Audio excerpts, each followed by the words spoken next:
all been missing, presumed dead for 5.5 years.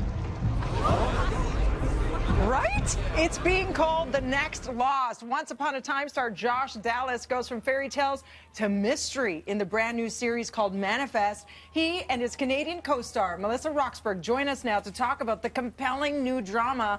Please welcome Josh and Melissa. Congrats, guys. Thank you. Thanks. This is a big deal. And I have to say, everybody who has seen that trailer, they're like, sign me up, because they were such big Lost fans and they're craving this. There was a void for a while.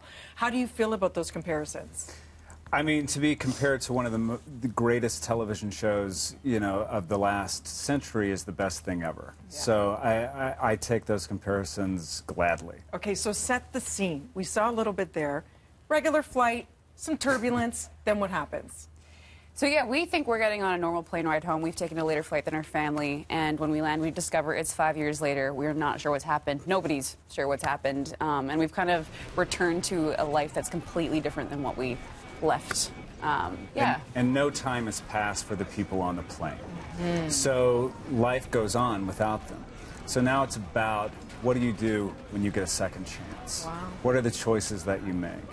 And I don't want to say too much, but it does show it in the trailer. There is a hint towards telekinetic, paranormal, something that may have happened while you were in this like quantum leap time zone. I don't even know how to describe it. So when you are reading this script, I imagine your mind goes in a million different places as to where your characters can go. How much do you know about your own characters at this point?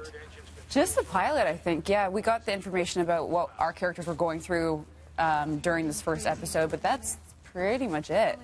And what sorts of questions do you think it'll ask of the audience or of life? I think what Josh said, just like what happens when you get that second chance. Yeah. What choices would you make? Yeah. You know, how would you deal with this? How would you deal with the fact that you gain some things? How would you deal with the fact that you lose some things? It's all of that in there. I mean, it's a great premise for a show, and it's a great premise for these characters to just grow and keep moving in discovery, and this is the mystery that they're going to try to figure out. Look at you guys. What's it like when you're all together on set? And you're really putting together the pieces as much as we are. Are you guys all like, you know, when you're taking five, talking about, so what do you think's going to happen? Or why do you think this is in there? Do you have those discussions? I mean, we could have asked those questions, but I think Josh and I both agree that like it's nice to be on the journey with the characters, and so we don't want to know too much ahead, so that we're also surprised as human beings, you know, as we get the information. And when you see the quality of this, I mean, it might as well be a feature film trailer, right? So how does it feel to be in this golden era of television? Everybody's saying it is the best it's ever been in terms of content and quality. How does it feel to be a part of it right now? I think that is true. I think television is the best that it's ever been, and to be part of that, to be part of the storytelling of a show like this is, you know, it's the best. It's the best you can ask for. Yeah. We got a lot of quality